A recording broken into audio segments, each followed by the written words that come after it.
I actually designed and built Rooted for myself initially. I was in my fourth year of university when I had a panic attack out of nowhere. So I took to my phone to see if there was something there that could help, and then I couldn't find anything. I went to the doctor. They told me I was okay, which left me more confused. I started taking to the library to try to learn different things about anxiety and panic attacks, and ended up lugging around these books around campus with me and wherever I went until I said, man, this should really just be on my phone. So that's where the idea for Rooted came. And then I'm doing much better, and people around the world are getting to face and manage and work with their anxiety through Rooted as well. We're now at over 2 million downloads.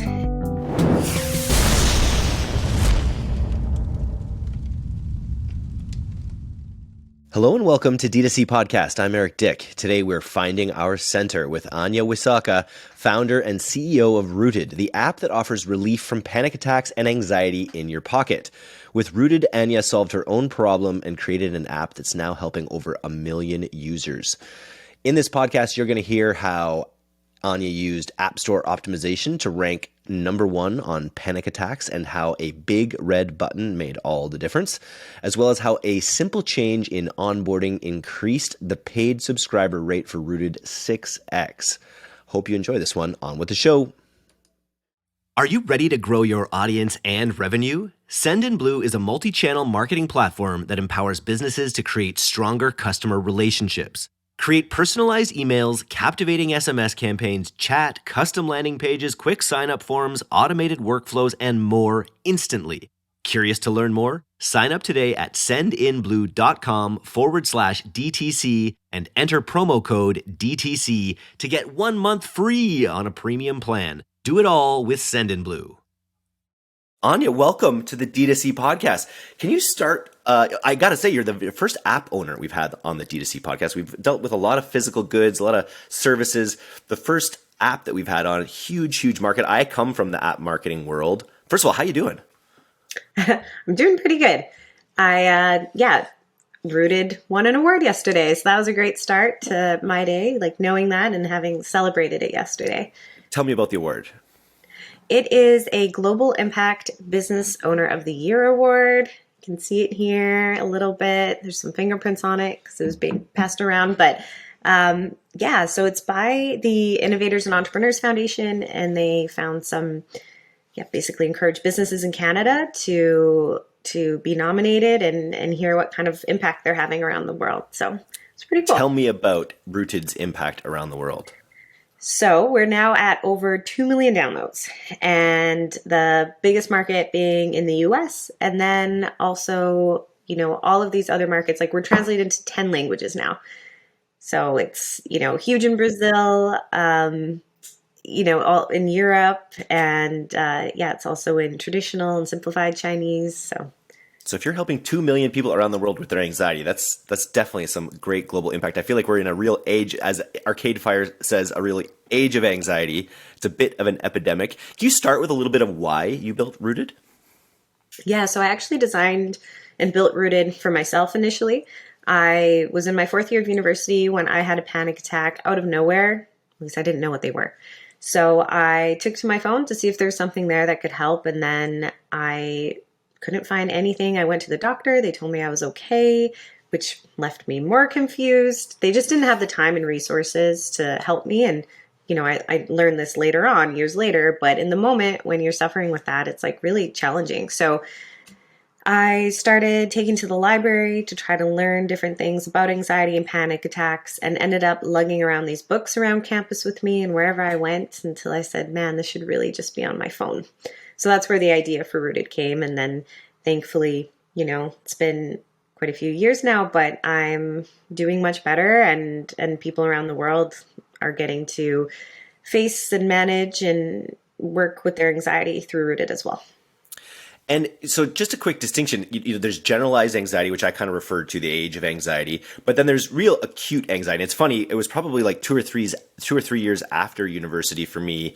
And it was the first time I ever had a reaction with anxiety where it's like I felt out of control of my body, even to an extent, whether it was through my breathing or through, and that feeling of being out of control of my anxiety or whatever I was going through tended to cascade. Like it could get worse and worse because it'd be like, oh man, I've never felt like this before. That must be weird. Oh man, there must be something wrong with me, kind of thing. And it really kind of triggered myself into a bit of a spiral. I remember going to the doctor and him just being like, you're fine, like a lot of that. So I'm interested in like what about your app is working for people really well?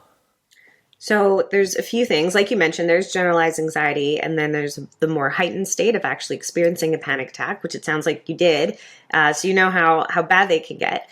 And the tools that people are really using in the app, if they're experiencing a panic attack, it's that red button. It's like this SOS button in the app.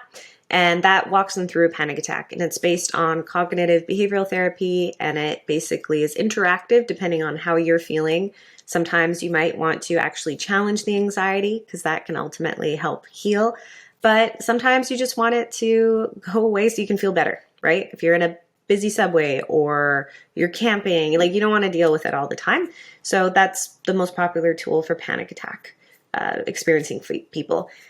And then in terms of anxiety, there are lessons on anxiety and panic attacks. So it works for both. And they actually go through what the physiological sensations are, what sort of mental effects panic attacks have. And they explain a lot of the stuff that sounds like both you and I were super confused when the doctors were like, you're okay. It's like, well, no, something's going on and I don't know what it is. The lessons help explain that. And that does bring a lot of peace to people who are experiencing it for the first time.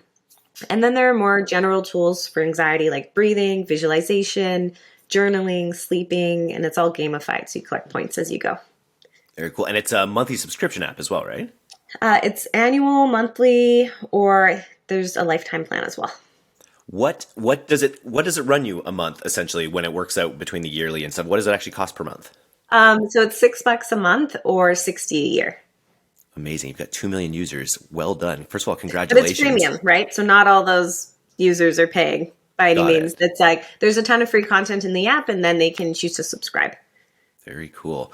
What was V1 like? Like when you decided, okay, I got to get this off my bookshelves and into an app. What was your process like, and what did V1 look like?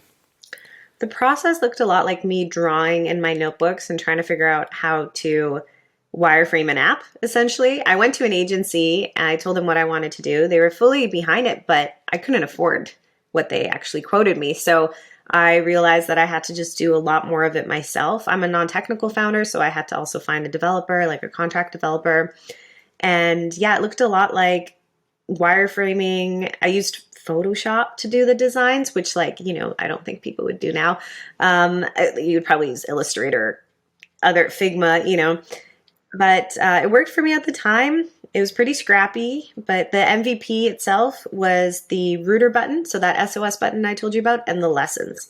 So it didn't include the other tools.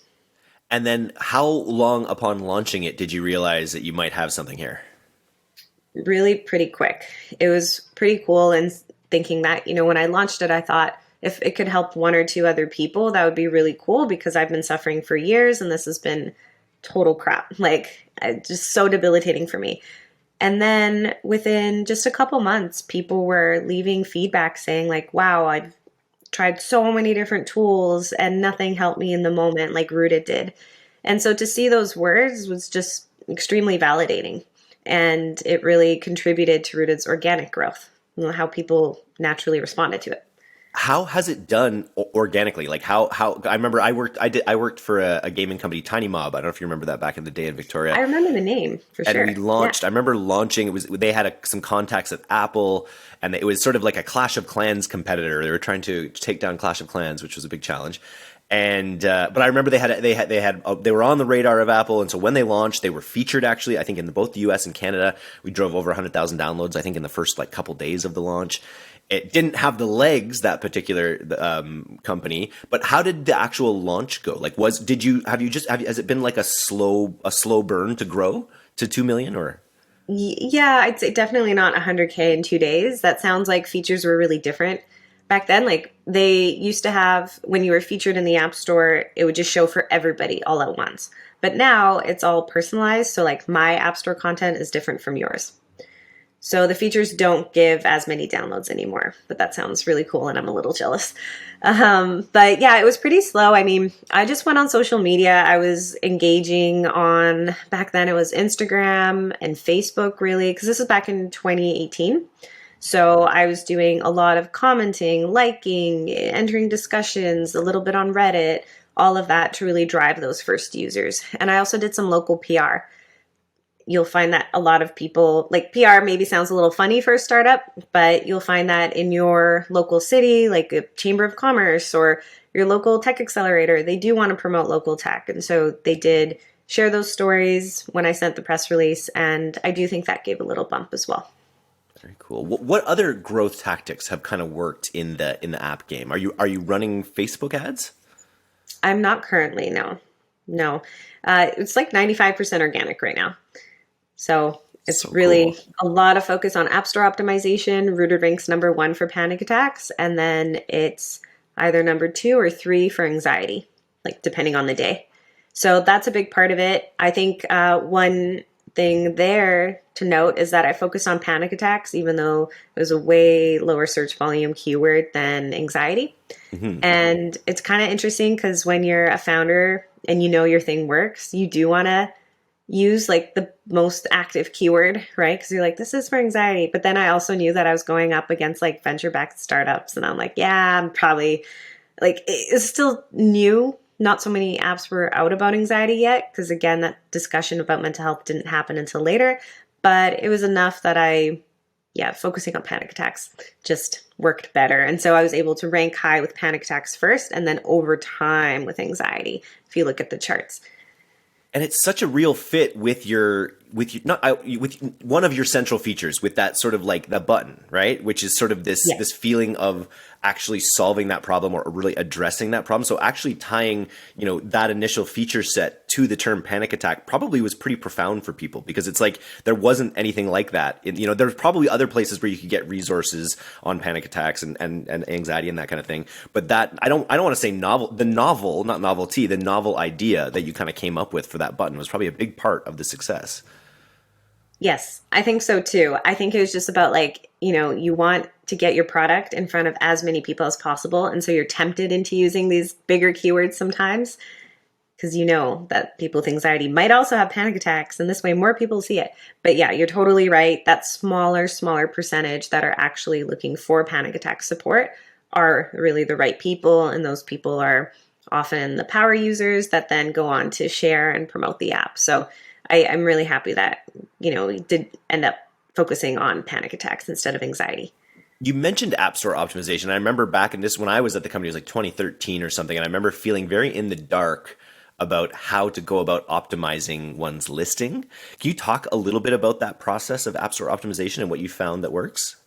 Yeah, I'd say it's still a little bit in the dark. There's no clear list of exactly what it is, but definitely the product page and the keywords used in the product page. There's obviously the title, the description, the subtitle, and your images also go into it. The reviews, what people are leaving, how they're interacting with the app, and then also what keywords they use in their user reviews. Like, do they match your product page? Are you, is your product page actually leading people to the content they think they're getting? Yeah, those are the main things that I focused on. And then when it comes to a freemium app and getting people to upgrade to the paid version, what have been sort of your wins on that side of things? That's a really tricky one. And it actually came up yesterday at the ceremony because we were talking about social impact. And it's like, well, sometimes social impact and business building and growth and monetization, they clash, right? Because you're leading your company with these values of wanting to provide a resource, but at the same time, it's really expensive to have and maintain an app. So that's a little tricky because I think I, at first, was like walking on eggshells around the users, around monetization. I was offering so much for free. I didn't want to offend anybody. I wanted to make sure people had access to things that they might otherwise not afford because there are other resources for anxiety that are super expensive. So it took me a while, but it wasn't until March 2021 that I did a simple hack that increased revenue by 6 times. And it was just to move the free trial page to the beginning of the onboarding. That's it. From And where? from like just being in the app. So Okay. basically, you had free content in the app, but then if you want to add or look at additional stuff, then you have to subscribe. And then that's when you would see the trial page. But just by moving it to the beginning of the onboarding, yeah, it increased by 6 times and was able to just be able to do so much more. And just lead with like, hey, there's not being shy about it, right? Like you wanting to help. I understand that mentality of like wanting to get it out there, help as many people as possible, and being shy about, oh, you might want to pay for it, kind of thing. Very Canadian of us, right? But to put it front and center in the application to see a sixfold increase, that's incredible. Yeah. Yeah, it really was. And I think that's really where the bread and butter lie is like that onboarding optimization and like doing experiments during those first like 20 seconds you really have the user there. That's where a lot of conversions happen actually. These days, it's expensive to get shoppers to your store, so when they do show up, you want to make the most of each order. Thankfully, there's Aftersell Post-Purchase Upsell, the most popular upsell app on Shopify. With Aftersell, you can create targeted on-brand post-purchase offers that maximize your AOV. Trusted by over 6,000 merchants, including hundreds of Shopify Plus stores like Brewmate, True Classic Teas, and Good American, Aftersell has generated over $50 million in revenue for their merchants. We've partnered with Aftersell to create a special offer for DTC listeners. Visit aftersell.com/DTC for a 10% off lifetime subscription to Aftersell and white glove support for Plus merchants. On top of that, there's a 30-day free trial, so there's zero risk to installing. That's aftersell.com/DTC. And so how does growth work now? Is it like is it on rails to some extent when you're obviously you need to continually evolving the product, keep servicing the product, make sure the reviews keep flooding in, but with its place on the App Store right now, it probably has a fair amount of momentum and growth. Yeah, so it's still primarily organic. I'm thinking that for Q4 with prices being really high with a lot of ad spend, I was going to sit this one out and focus a lot on the in-product funnel, which again is that onboarding experimentation and trying to see if I can increase some conversion rates within the app itself. And specifically those conversion rates typically for apps will be like your install to sign up, your install to paywall view, and then your paywall to trial and your trial to paid conversion. Basically. So those 4 are kind of what I'm focused on for this quarter. And then I do want to get set up though and experiment a bit more in Q1 with ads. Yeah. Well, like if you like what's your growth rate? Because I feel like I looked at some PR that you had that when you hit 1 million users and looking now you're at 2 million. Like what's your growth rate like? Like what if you weren't going to invest heavily into ads, at the start of by the start of next year, where do you think you'd be at? By the start of next year? Yeah. So basically it took like 3 years to get to 1 million, and then it took 1 year to get to 2 million, and now it's at like 2,150,000. So I think that within a year, and I measured that from October because that was like the launch, and then it's weird. It like is also my birthday, and then the big things happen around my birthday. It's like a weird thing. But I think that by next October, it would be at over 3 million. Amazing. How big's your team now? So it's myself and some contractors. They're kind of all over. They're awesome though. They're basically, I've got 2 junior contractors for software development. They'll do like front end work. And then 2 more senior software developers that are more full stack, and they'll work on refactoring the app itself. And then I have an awesome social media person. She does my TikTok now. And engagement on there because I totally slept on TikTok. I should have jumped on it earlier. I do have a little regret because it was totally given the heads up and I just like ignored it. I was like too busy or whatever. But now we're experimenting with it. And it's actually really fun. You have such a good founder. You're such a good founder, and you have such a good founder story as related to your product. Have you tested that? Like, have you tried being the face of the app at all? Have you stayed away from that? I haven't. I have in PR now. Like at first I was so uncomfortable, but like you have to understand, nobody even talked about panic attacks then. And I did not want to be the face of it in the sense that like, I didn't think it was about me. I wanted it to be about like the app mascot Ron, which you see back here. and B, it's just like a vulnerability. I didn't want to be like the panic attack person, you know?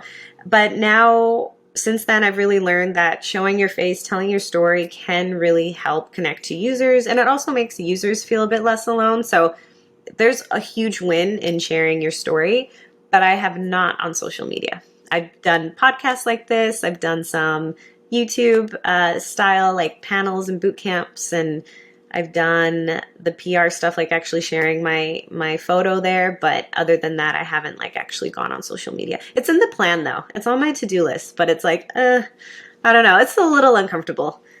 I understand. Like I'm I'm on camera every day, all day. But when it comes to like in conversation, I feel 100%. But I have this, I don't know, it's imposter syndrome or what, of just like turning the camera on and being like, you know, and speaking to it directly without talking to a person. I don't know what that is.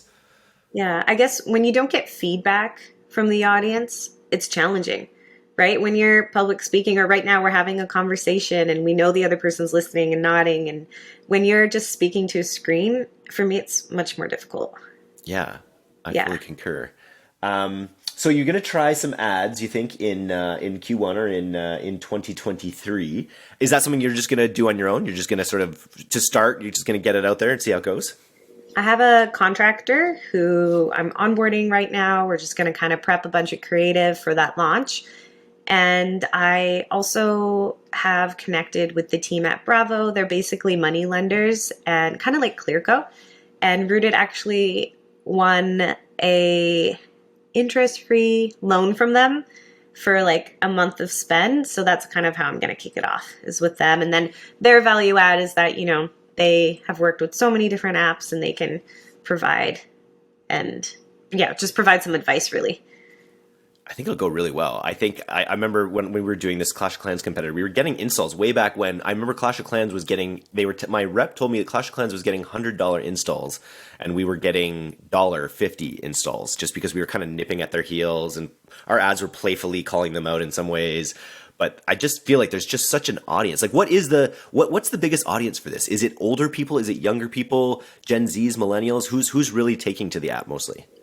It's a bit of a mix, but really the primary audience will be females between 24 to 35. But with TikTok, and I think a big trend of anxiety in youth now, which is pretty sad, but I do see the number of unknown age rising. And unknown is typically people under 18 because we don't collect anything on them. Interesting. I saw on your website you have like some of your favorite stories. You've got like families that use it and like young kids that are already sort of using it. Yeah. So I think that was the youngest paying user of Rooted is like 6 years old, and that's her parents pay for it. And they sent in a message saying, hey, this is so helpful. It's like the only thing we found that works with our daughter. And then our oldest paying user is like in his 70s, and his kid sent us a note being like, he's finally doing better. And the nurses at the care home wanted to say thank you. And yeah, so it's pretty awesome to have this like wide range of use cases for Rooted. And there are certainly use cases I didn't even think of. You know, when I was launching it, it was just primarily for my demographic because that's just what I knew. I wasn't going out and doing a bunch of user tests. I wasn't going out and surveying or anything. I was really like scratching my own itch. So it's still cool to hear those stories, but definitely the majority is females 24 to 35. You know, a lot of the brands, the D2C brands that I interview, a lot of them are thinking about building an app. You know, TapCart, you can sort of build an app, make your Shopify experience into an app. I was wondering, as an app, do you have any thoughts or plans to expand into physical goods, into services, into marketplaces, into anything else? I think that at first I was excited by everything, and then now I'm just trying to focus more. So I have been saying no to a lot more things and like partnerships and stuff. Not because I don't want partnerships, but just because anything that like takes work and you don't know if it'll actually work. Like I want to focus on what's working, and that's a bit different now compared to at the beginning. But yeah, I think in terms of physical things, like sometimes our friend Hamza, for example, made this. And it's pretty cute. It's like a physical version of Ron. And users ask for things like this all the time. They want a plushie, or they want something that will like emit a calming scent. And that's definitely on my mind. I'm thinking about different types of apps, like maybe in the VR space. something like that. But nothing else, like no other marketplace at this time. No. Very, very... Unless VR app is technically a different marketplace, but it's still an app. I don't know. And so that could potentially be a place where people, like a metaverse place where people calm down? Yeah. Hang out with this guy. That'd be pretty sweet. Yeah. Well, he's got goggles on. I'd have goggles on. It'll be a metaverse party. Yeah. Very cool. So how big can this thing get? I ask myself that question every day, but the goal is to get to like 10 million users and see what happens along the way till then. Amazing. What kind of, you mentioned partnerships, like what would an ideal partnership for this look like? Like, do you have partnerships with different health facilities or care facilities or different health professionals? Like what kind of partnerships would you be interested in the coming years? Yeah, so probably the most exciting partnership is with healthcare facilities. And the reason is it's that way to kind of bridge that gap between social impact and the monetization that I mentioned earlier, where it's not actually the people who need it that are paying for it. It's people who are meant to care for them, So that is a really great relationship when those partnerships form. And we just finished a pilot with a health insurer and we're moving on to the next stage of that. So that's pretty exciting. And yeah, just sort of seeing how we can work with different larger corporations that want to support people with mental health. That's the ideal partnership. Nice. And I can just see ads working. If you can get your funnel dialed to the point where, it all makes sense financially. Like I just see ads for this kind of thing all the time for Calm. Do you consider Calm a competitor? Not really. They're incredible. I think they're awesome, but meditation is different than panic attacks. Totally. They're a competitor in the sense that they're in the health and fitness space, and I love seeing what they're doing and learning from what they're doing, but I wouldn't say they're like a direct competitor. They're also venture backed, so it's like a total different story. When it comes, because they're kind of like a Netflix in a way. They're coming out with new sleep stories all the time, new things that kind of come out. How much what's the content flow for Rooted? Like how much new content is going into Rooted, or is it sort of like here's the stuff you need to get through this? There's definitely less updates than, it's not about updating the content as much. It's about updating the features and the app itself and the tools. But we do an update at least once a month, and I'm adding in audio content, roughly once a month. For example, now I'm working on a visualization for the World Cup. That's happening in the next 2 weeks. So I'm translating it into German, Spanish, Portuguese, and French. And it's going to be a visualization for athletes that struggle with anxiety and panic attacks. Because as we learned during the pandemic, a lot of them opened up about that and how that can be quite debilitating for them before a game. So that's an example of content that we add. I think, also thinking of sounds like calming sounds, white noise, different music, that sort of thing we also add frequently. Very cool. If we were to give you $50,000 to scale Rooted as like a grant you don't have to pay back, where in 2023 would you put that? Would you put it all into ads? It would be a split between working with the developers on some new features that I have planned and ads. Yeah. Very cool. Can you speak at all about the new features you're planning or the shape of them? A lot of it is around, maybe these aren't features as much, because it's around that experimentation that I told you about. I want to remove the need for authentication when a user signs in. So basically you don't have to sign in. There's a lot of people that are still hesitant about associating their email, even though we actually don't use it we're, compared to what we probably could do more marketing with it. We don't, but I still understand the hesitation that users might have. So I want to remove that process and just have that process be a bit easier to basically sign up and get started with Rooted. And I won't speak to the features just yet. Got it. I'm curious because you've been, I've worked with you when you've been at previous positions. You've kind of been in tech for a long time, but you've really made the leap to entrepreneurship. Like, how has your life changed since becoming an app success? I don't know that it's changed so much, except for, since the pandemic, even when I was still in a full-time role, I just think that the freedom of really choosing my own schedules quite profound. That's probably the biggest change. And then since I have been full-time on Rooted, I'm 100% on my own schedule. Like, that's the coolest part. I mean, I don't have to do meetings if I don't want to do meetings. Like, it's lots of fun. I really value that. I value basically being the warden of my time, and not having anyone else do that. I'd say that's the biggest change. But in terms of success, like as an app, I guess I get invited to cool events and stuff. That's pretty cool. I saw you met Sam Parr the other day. Yeah. Very in San cool. Francisco. I also got to tour the Apple HQ, which was really cool. Very cool. Yeah. Well, remember the little people. What was your name again? That's right. Nice. Well, it's super nice catching up with you here. I think I think apps, they're such an attractive business. I feel like the fact that you've got this team, you've got a team of 3 or 4 with contractors and that you're reaching this many people, having this profound an impact on people is pretty special. I think it's so special. I think tech in general is just so special to facilitate these types of resources and access to resources. And I think that maybe one day I'll have like more of a full-time team, but right now I just enjoy it so much that everyone's doing their things. They're contributing when they can and where they can. And I just find it really fun. I'm really enjoying this newfound, again, that freedom with time. And I want everybody else to have it too that I'm engaging with. But yeah, I think the goal is to just sort of do it in this way for as long as possible.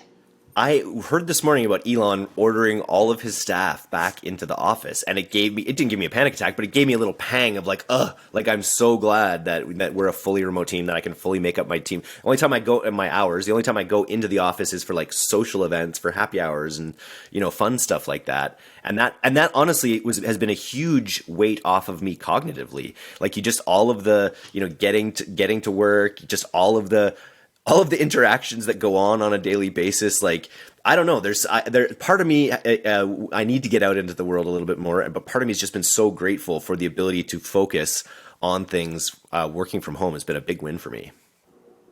Yeah, me too. I value this so much. And I think it's partially why I went into something tech related. I couldn't have predicted the pandemic and remote work being so popular, but the idea of being in charge of my own time is just so appealing. And now more of us have that, and that's really cool. Nice. Well, one of these days I'll run into you in the real world. But until then, it's been awesome to catch up. Thanks for coming on the podcast today. Awesome. Thank you. Cheers. Thanks for having me.